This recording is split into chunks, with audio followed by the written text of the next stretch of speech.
صفحہ نمبر 35 سیرت النبی جلد اول۔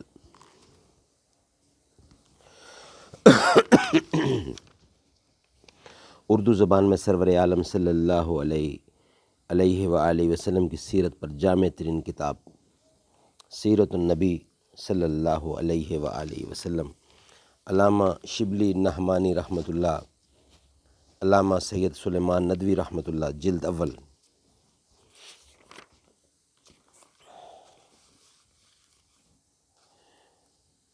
بسم اللہ الرحمن الرحیم، الحمد للہ رب العالمین، والصلاة والسلام علی رسولہ محمد وعلی آلہ واصحابہ اجمعین۔ خیرکم من تعلم القرآن وعلمہ۔ صفحہ نمبر 35 جلد اول، سیرت النبی۔ جو لوگ خاص فن سیرت کے ارکان اور معتمد ہیں، ان کا اور ان کی تصنیفات کا ایک مختصر نقشہ ہم اس مقام پر پیش کر رہے ہیں۔ ان مصنفین کی تصنیفات اکثر ناپید ہیں۔ یہ فہرست تہذیب التہذیب وغیرہ سے مرتب کی گئی ہے۔ ان کے نام لکھنے سے یہ غرض ہے کہ آج دو تصنیفیں ملتی ہیں، ان میں اکثر ان کے حوالے آئے ہیں۔ مصنف کا نام، سن وفات اور حالات، یہ ہم آپ کی خدمت میں پیش کریں گے۔ صفحہ 35 عروہ بن زبیر، سن ہجری 94 سن ہجری، حضرت زبیر رضی اللہ کے بیٹے اور حضرت ابو بکر کے نواسے تھے۔ حضرت زبیر کے بیٹے اور حضرت ابو بکر صدیق کے نواسے تھے۔ حضرت عائشہ صدیقہ کی آغوش تربیت میں پلے تھے۔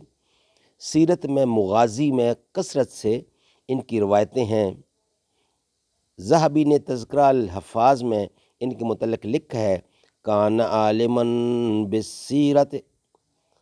صاحب کشف الظنون نے مغازی کے بیان میں لکھا ہے کہ بعضوں کی رائے ہے کہ فن مغازی کی سب سے پہلی کتاب انہی نے تدوین کی ہے۔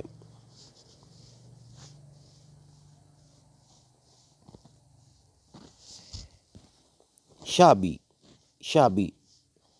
سن 109 ہجری، مشہور محدث ہیں، اکثر فنون میں کمال رکھتے ہیں۔ خلافت دمشق کی طرف سے سفیر بن کر قسطنطنیہ گئے تھے۔ فن مغازی و سیر میں ان کو اس درجہ واقفیت تھی کہ حضرت عبداللہ بن عمر رضی اللہ فرماتے تھے کہ گو میں ان غزوات میں بذات خود شریک تھا، مگر یہ مجھ سے زیادہ ان حالات کو جانتے ہیں۔ وہب بن منبع 104 سنہ ہجری 104، یمن کے اجمی خاندان سے تھے۔ حضرت ابو ہریرہ رضی اللہ سے کچھ حدیثیں سنی تھیں۔ رسول اکرم صلی اللہ علیہ وسلم کے متعلق کتب عہد قدیم کی بشارت اور پیشن گوئیاں کثرت سے انہی سے مروی ہیں۔ عاصم بن عمر بن قتادہ انصاری 121 سنہ ہجری، مشہور تابعی ہیں۔ حضرت انس رضی اللہ اور اپنے باپ اور اپنی دادی رمیشہ سے روایت کرتے ہیں، مغازی اور سیر میں نہایت وسیع المعلومات تھے۔ خلیفہ عمر بن عبدالعزیز کے حکم سے مسجد دمشق میں بیٹھ کر اس فن کی تعلیم دیتے تھے۔ اس سے آگے محمد بن مسلم بن شہاب زہری، یہ پہلے سب میں مصنفوں کے نام بتا رہا ہوں، ساتھ سن وفات ان کے بتا رہا ہوں، اور اس کے بعد ان کے حالات بتائے جا رہے ہیں۔ محمد بن مسلم شہاب زہری، وفات پائی ہے انہوں نے 124 سنہ ہجری میں، ان کا ذکر اوپر گزر چکا ہے۔ آگے ہے یعقوب بن عتبہ بن مغیرہ بن خنس بن شریک ثقفی، وفات پائی ہے انہوں نے سنہ ہجری 128 میں، نہایت سکہ تھے۔ اعمال اور گورنر انتظام ملکی میں ان سے مدد لیتے تھے۔ فقہائے مدینہ میں ان کا شمار تھا۔ سیرت النبی کے عالم تھے۔ ان کا دادا اخنس بن شریق وہی شخص ہے جو رسول اللہ صلی اللہ علیہ وسلم کا سب سے بڑا دشمن تھا۔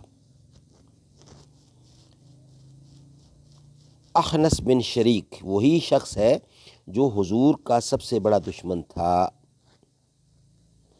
آگے نیکسٹ، موسیٰ بن عقبہ اسدی، وفات پائی ہے انہوں نے 141 سنہ ہجری میں، ان کا ذکر بھی اوپر گزر چکا ہے۔ حشام بن عروہ بن زبیر، وفات پائی ہے انہوں نے 146 سنہ ہجری میں، زیادہ تر اپنے باپ سے روایت کرتے ہیں، زہری کے بھی شاگرد ہیں، علماء مدینہ میں ان کا شمار ہے۔ بغداد میں جو روایتیں انہوں نے لیں، محدثین کا بیان ہے کہ ان میں تساہل سے کام لیا ہے۔ سیرت کے ذخیرہ روایات میں ان کا بہت بڑا حصہ شامل ہے، جن کو وہ اپنے باپ کے واسطے سے حضرت عائشہ صدیقہ رضی اللہ سے روایت کرتے ہیں۔ فن سیرت میں ان کے متعدد نامور تلامذہ ہیں۔ اس سے آگے ہے محمد بن اسحاق بن یسار مطلبی، سنہ ہجری 150 میں وفات پائی ہے، ان کا ذکر بھی اوپر گزر چکا ہے۔ صدق اللہ العلی العظیم و صدق رسولہ النبی الکریم۔ یہ میں نے آپ کے سامنے پیش کیے ہیں مصنفین کے نام اور کب انہوں نے وفات پائی ہے اور ان کے حالات کیا ہیں۔ انشاءاللہ یہ بھی آگے چل رہے ہیں، کافی لمبی لسٹ ہے، لیکن انشاءاللہ اتنی ختم کر لیں گے ہم۔ اس نیکسٹ ویلاگ میں اس کا اگلا حصہ پیش کیا جائے گا۔ صدق اللہ العلی العظیم۔